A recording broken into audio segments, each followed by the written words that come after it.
Good morning students. मैं शिव कुमार आपका online शिक्षण अधिगम में स्वागत करता हूं। आपका विषय है गणित। गणित में हमने पिछले वीडियो में अभ्यास 1C पढ़ा था। आज का हमारा टॉपिक है उसी के आगे का दक्षता अभ्यास 1। दक्षता अभ्यास 1 में पहला प्रश्न है हमारा, सही विकल्प छांटकर अपनी उत्तर पुस्तिका में लिखिए। इसमें हमारा पहले प्रश्न का दिया गया है का किसी परिमेय संख्या के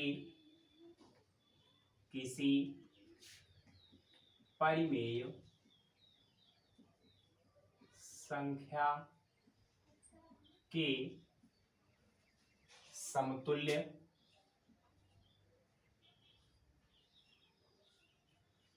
किसी परिमेय संख्या के समतुल्य परिमेय संख्याएं होती हैं। परिमेय संख्याएं होती हैं।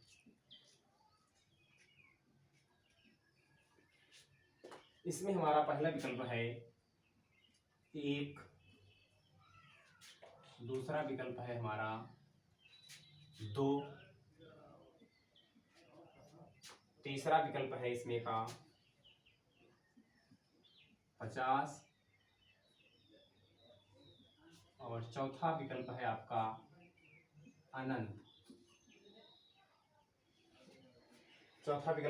अनंत। तो किसी परिमेय संख्या के समतुल्य परिमेय संख्याएं होती हैं। तो आपने पढ़ा है परिमेय संख्याओं को कि परिमेय संख्या क्या है। परिमेय संख्या वह है जिन्हें हम अंश तथा हर के रूप में लिख सकते हैं, p बटा q के रूप में लिख सकते हैं, जिसमें q का मान शून्य ना हो। जैसे मान लेते हैं परिमेय संख्या हम ले लेते हैं कोई 2/5 या 3/5 ले लेते हैं, तो इसके समान इसके समतुल्य कितनी परिमेय संख्या होंगी। जैसे हम इसमें समतुल्य संख्या ज्ञात करने के लिए हमने पढ़ा था कि इसमें से 2 से गुणा करेंगे या 3 से गुणा करेंगे, प्राकृतिक संख्याओं से गुणा करेंगे। तो प्राकृतिक संख्याओं में अंश तथा हर दोनों में गुणा करेंगे।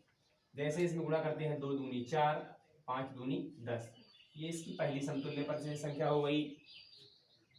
आगे क्या करना होगा, तो 2/5 में गुणा कर देंगे 3/3 से, 2 तिहाई 6, 5 तिहाई 15। इसी तरीके से 2, 3, 4, 5, 6, 7, 8, 9, 10 सभी संख्याओं से गुणा कर देंगे अंश तथा हर दोनों में। जब दोनों में गुणा करेंगे तो हमारी अनेक संख्याएं प्राप्त हो जाएंगी। किसी परिमेय संख्या के समतुल्य जितने परिमेय संख्याओं से गुणा करेंगे, मतलब जितनी प्राकृतिक संख्याओं से गुणा करेंगे उतनी ही प्राकृतिक संख्याएं प्राप्त होंगी। तो इसमें हमारा उत्तर क्या हो जाएगा, अनंत। अनंत उत्तर आपका सही होगा। उत्तर सही क्यों होगा, क्योंकि किसी परिमेय संख्या में हम प्राकृतिक संख्याओं से जितनी प्राकृतिक संख्याओं से गुणा करेंगे उतनी ही उसकी समतुल्य परिमेय संख्या प्राप्त होगी। तो इसमें का आपका उत्तर हो जाएगा विकल्प और अनंत। आ जाते हैं खा प्रश्न आपका दिया गया है, परिमेय संख्या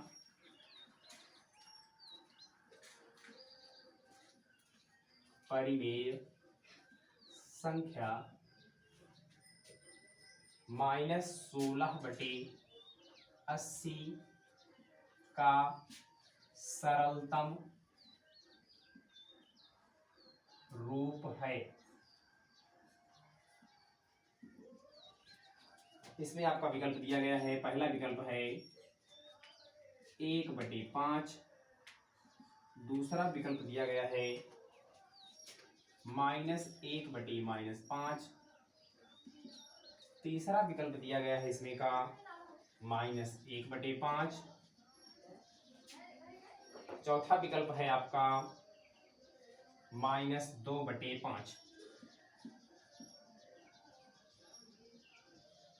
तो किसी भी परिमेय संख्या का सरलतम रूप ज्ञात करने के लिए क्या करेंगे, हम उसके अंश तथा हर में किसी एक संख्या से भाग देंगे जिसमें अंश तथा हर दोनों उस संख्या से विभाजित हो जानी चाहिए। जैसे यहाँ पर हमारा दिया गया है -16/80। तो इसमें आप क्या करेंगे, सबसे पहले आपको देखना होगा ऊपर और जो अंश में हमारी संख्या है, यदि उससे हर हमारा विभाजित हो रहा है तो उससे हम उसी का पहाड़ा पढ़कर उसको विभाजित करेंगे। जैसे 16 दिया गया है तो 16 का भाग देंगे, 16 × 16 होता है और 16 पंचे 80, 16 × 16, 16 पंचे 80। यहाँ पर माइनस आपका दिया गया है अंश में, तो हमने अंश में लगा दिया -1, तो -1/5 -1/5 आपका हो गया -16/80 का सरलतम रूप। तो इसमें आपका विकल्प कौन सा है, -1/5, -1/5 ये दिया गया है तीसरा विकल्प। इसमें का उत्तर आपका हो जाएगा विकल्प तीसरा है -1/5। ये हमारी का और खा हो गया। आ जाएंगे गा की ओर। परिमेय संख्या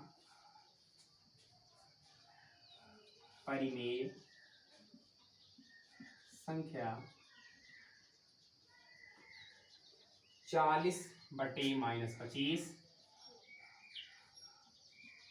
का सरलतम रूप है।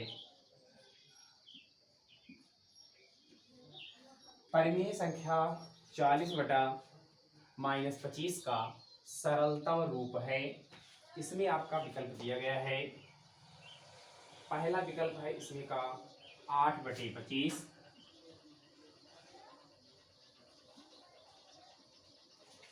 दूसरा विकल्प दिया गया है -8/5, तीसरा विकल्प है इसमें का 16/-5 और चौथा विकल्प दिया गया है -8/25। तो परिमेय संख्या का सरलतम रूप यहाँ पर है आपका 40/-25, 40/-25। तो इसमें देखेंगे ऊपर अंश और हर दोनों संख्याएं एक ही संख्या से विभाजित होनी चाहिए। तो देखेंगे 2 से विभाजित नहीं होगा, क्यों? क्योंकि यहाँ पर हर में 5 दिया गया है इकाई के स्थान पर, 2 से विभाजित नहीं होगा। 3 से विभाजित नहीं होगा, क्यों? क्योंकि अंकों का योग 3 से पूर्णतः विभाजित होना चाहिए। 5 2 7, 3 से पूर्णतः विभाजित नहीं होगा, इसलिए 5 से देते हैं भाग। 5 × 5, 5 8 40, 5 हम 25, यहाँ 8 आ गया, यहाँ 5 आ गया, माइनस दिया गया तो यहाँ माइनस लगा देंगे। 8/-5, तो यहाँ पर देखेंगे 8/-5, इसी में है आपका 8/-5। यहाँ पर हर में माइनस है, तो इसको हर को धनात्मक बना दिया गया है। धनात्मक कैसे बनाएंगे, अंश तथा हर में -1 से गुणा कर दिया गया है, -1 से गुणा कर देंगे अंश तथा हर में। तो यहाँ पर प्लस है, जब किसी संख्या के पहले कोई चिन्ह नहीं होता है तो वहाँ पर धन माना जाता है, ये धनात्मक माना जाएगा। 8 × 8, यहाँ प्लस माइनस गुणा माइनस हो जाएगा। 5 × 5, माइनस माइनस गुणा प्लस हो जाएगा। -8/5 ये आपका विकल्प है यहाँ पर दूसरा, ये इसका उत्तर हो जाएगा, सेकंड है इसका उत्तर -8/5। ये हो गया हमारा खंड गा भी। अब आएंगे खंड घा की ओर बढ़ेंगे, इसको मिटा देते हैं।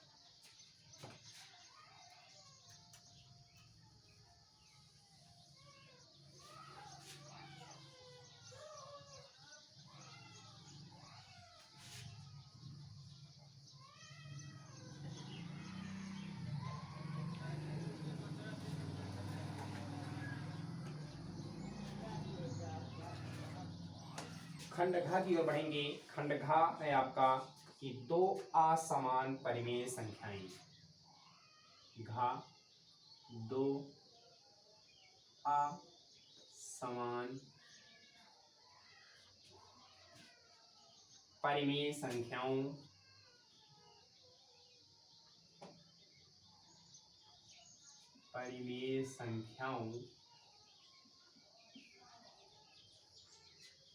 के बीच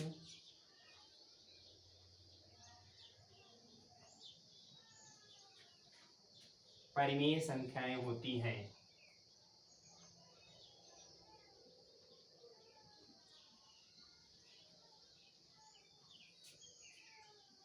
परिमेय संख्याएं होती हैं।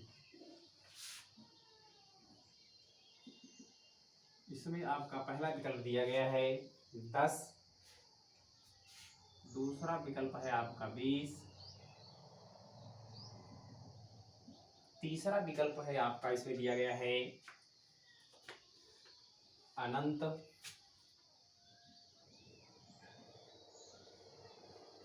चौथा विकल्प दिया गया है आपका 111। तो इसको हम देखेंगे कैसे सॉल्व करेंगे कि दो असमान परिमेय संख्याओं, असमान मतलब कि परिमेय संख्याएं जो समान ना हो, संख्याओं के बीच परिमेय संख्याएं होती हैं। कितनी परिमेय संख्याएं होती हैं देखेंगे हम। जैसे 2/5 हो गया और ये हमारा हो गया 3/7, ये हमारा बराबर नहीं है। तो इनके बीच में कितनी परिमेय संख्याएं होंगी, तो इनके बीच की परिमेय संख्याओं को हम कैसे ज्ञात करेंगे। जैसे मान लीजिए यहाँ पर इसका सबसे पहले हम हर बराबर कर लेते हैं, 7×5 हो जाएगा, यहाँ गुणा कर लेंगे यहाँ भी, और 7×5। अब इसका गुणा कर देंगे अंश से, 7×2 = 14, 5×3 = 15।